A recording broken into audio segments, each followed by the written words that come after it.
Tiko geldi dostlar. 98. yılda işlep çıkarılan eken.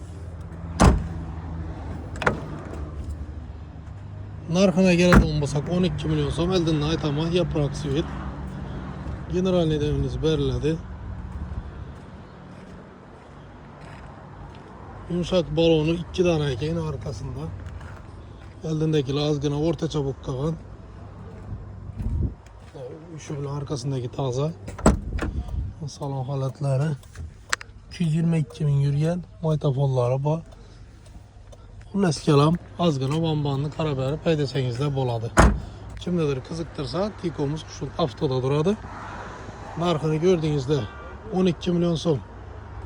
Bemalal görüp alabilirsiniz. Zeng züngü yok. Lakin meydaçüde içleri boladı mı diyeyim maşinlerini yine. Taza maşinini ya 30 milyonluk Tiko'nu kaç tutuyorsanız soramanlar. 12 milyon somluk maşin bu. Aman bulunlar.